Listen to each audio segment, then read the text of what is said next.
Hello and welcome to the African World. I'm Kwame Clement reporting. On the program today, the African Union diplomatic mission in Washington, D.C. held a trade symposium at the World Bank, December 21st, 2011, bringing together U.S. government trade officials.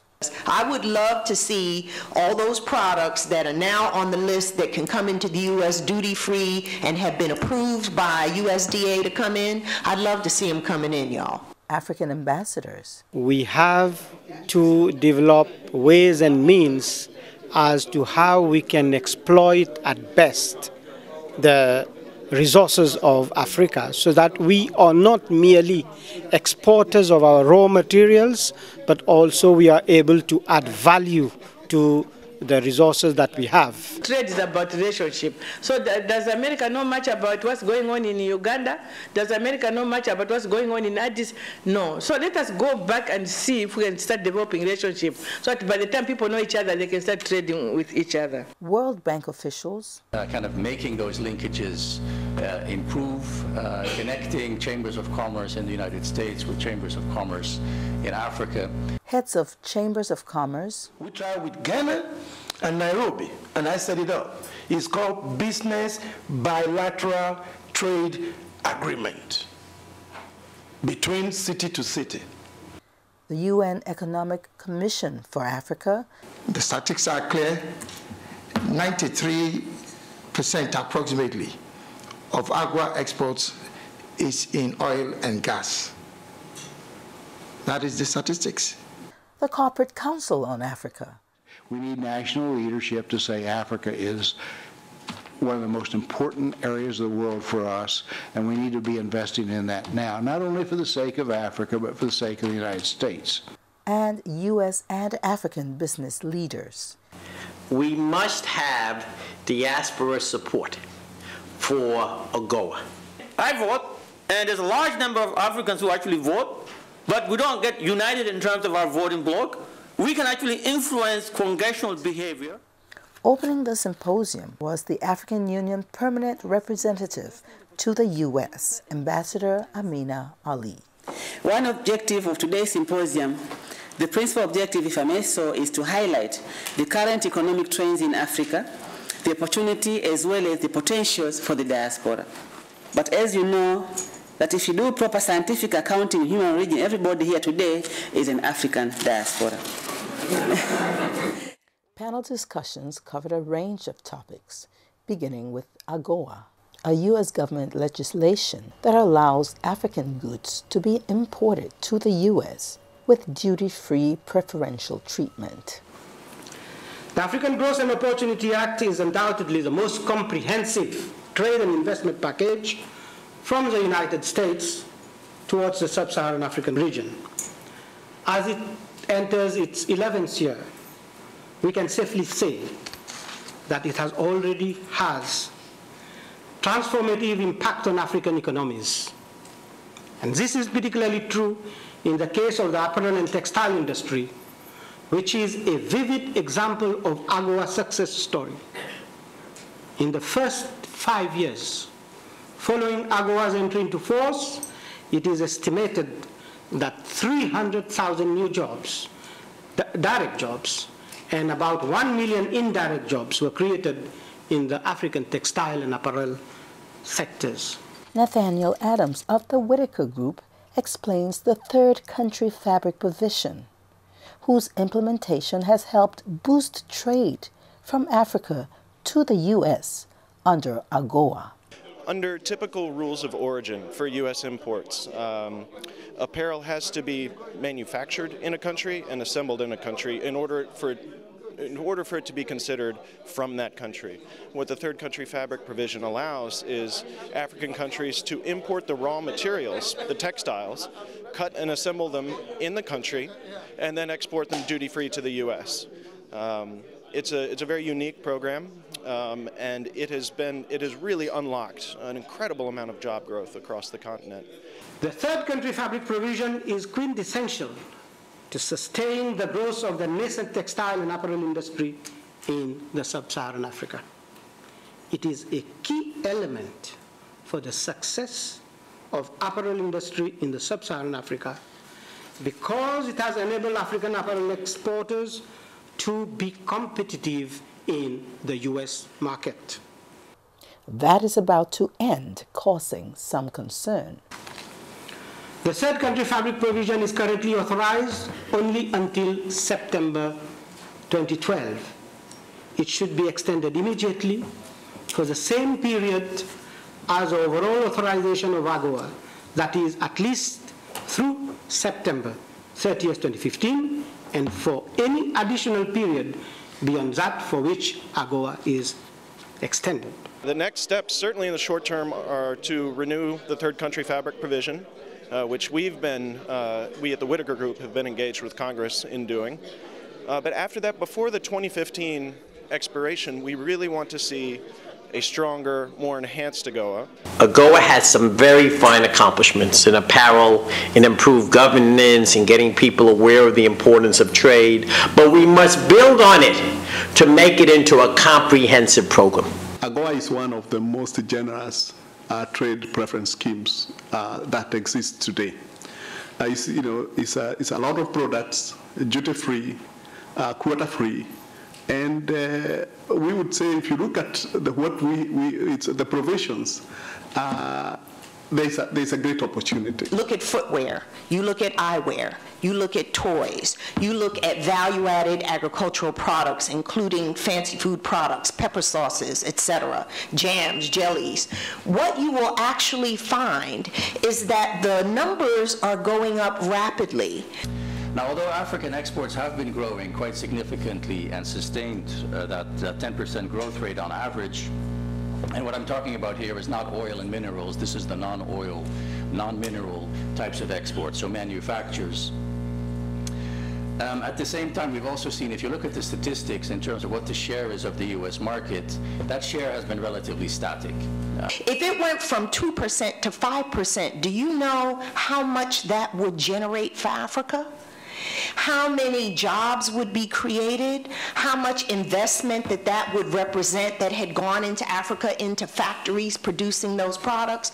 So don't let the small percentage of the total throw you off track. But there are certain things that all of us can agree on, that it is, in terms of a development program, it has been incredibly successful. Not everyone agreed that Africa had made the best use of opportunities provided by AGOA. AGOA added over 1,800 additional product lines. And the statistics show that up to date, less than 25% of these additional 1,800 product lines have actually resulted in exports to the United States. Beyond that, the bulk of exports under AGOA to the United States is also heavily skewed towards a number of products. The statistics are clear. 93% approximately of AGOA exports is in oil and gas. That is the statistics. The fact is that non-oil imports under AGOA last year, which totaled $4 billion, so no, it's not, the huge oil number, but that $4 billion in 2010 was an 18% increase over 2009, and if you look at the data to date in 2011, you'll see it's going up again. If we're going to have legislation that favors the oil companies, which is what AGOA does right now, we'd like to see it, and this is my opinion, of course, you may not agree with me, we have to also look at providing an infrastructure and funding for small business investment in key industry sectors that are centered around the support intra-African trade. AGOA has become kind of a rock star. Everybody's talking about AGOA. It's not really about AGOA at the end of the day. It is about how do we expand the economies of these countries. You have to have a strategy that makes trade the center of development. Trade has to be a part of Africa's development strategy.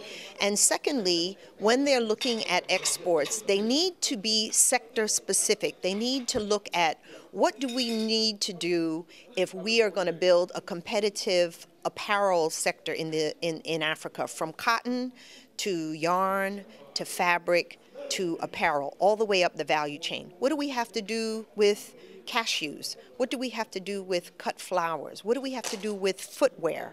And I believe that if African governments work with their private sectors and come up with specific strategies in key sectors that can be competitive globally, not just in the U.S. market, that you will see their exports shooting up. And it's already beginning to happen in various sectors from particular countries. But this can happen all over the continent. So we need to bring in the diaspora. We need to bring the American people themselves. Because this morning, actually, I was having a chat with Mr. Shepard here, and we're saying, okay, let's also start sensitizing the communities themselves. Let Americans understand Africans. Let's start even talking, let's get to the macro level of getting each other people to know each other, because trade is about relationship. So does America know much about what's going on in Uganda? Does America know much about what's going on in Addis? No. So let us go back and see if we can start developing relationship, so that by the time people know each other, they can start trading with each other. AGOA is much bigger than AGOA.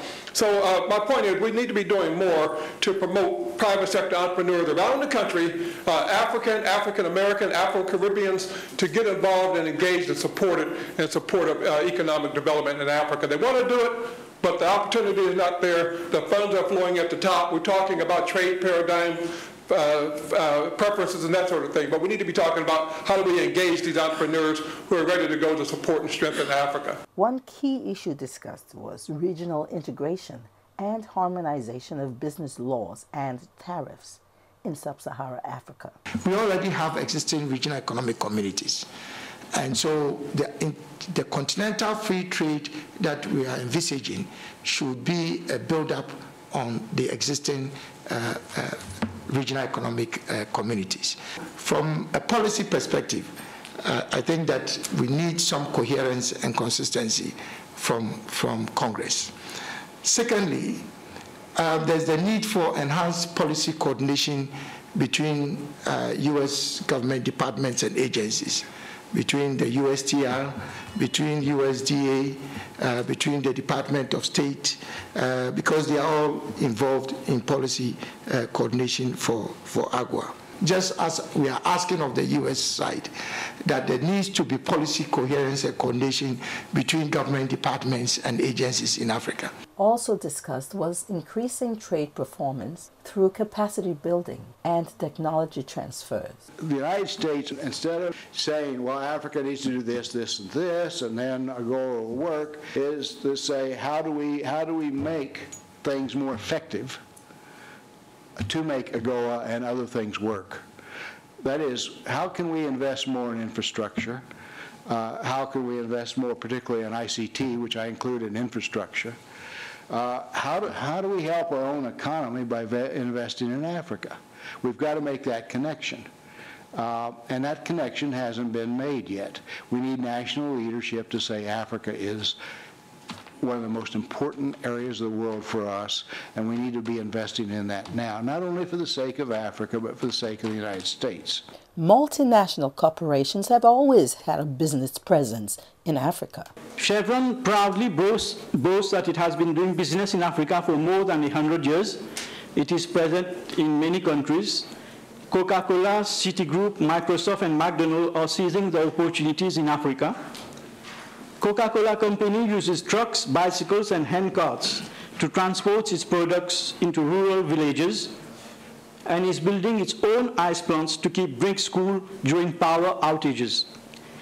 But it seems that only the multinationals are seeing the low-hanging fruits in Africa.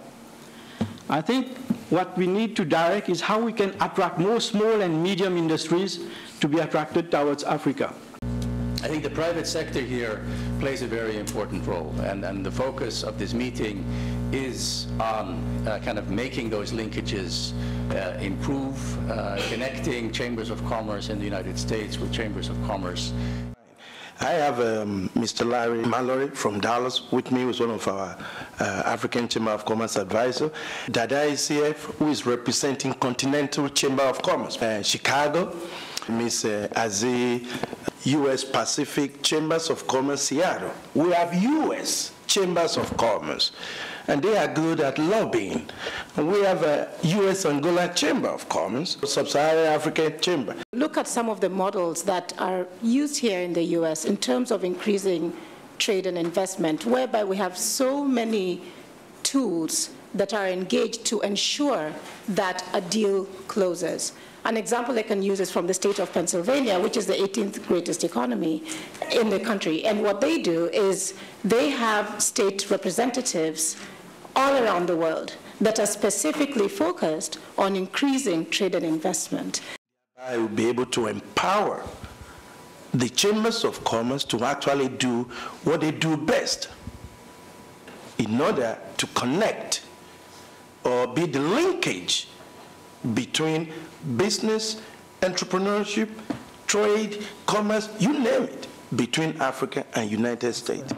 In the African diaspora, organizations like the Chambers of Commerce are playing a special role in U.S.-Africa trade.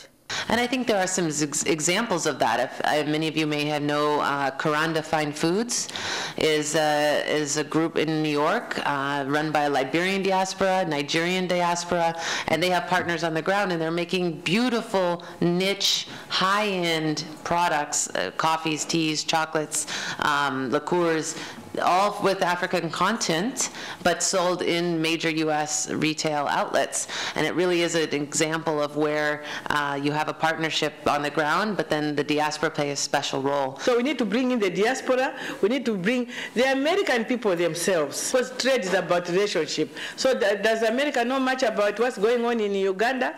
Does America know much about what's going on in Addis? No. So let us go back and see if we can start developing relationship, so that by the time people know each other, they can start trading with each other. For us, our association is an association of small businesses, African-American owned businesses, and some of them are interested in doing business in Africa. So what we learn and what we see from here is that Africa is interested in us.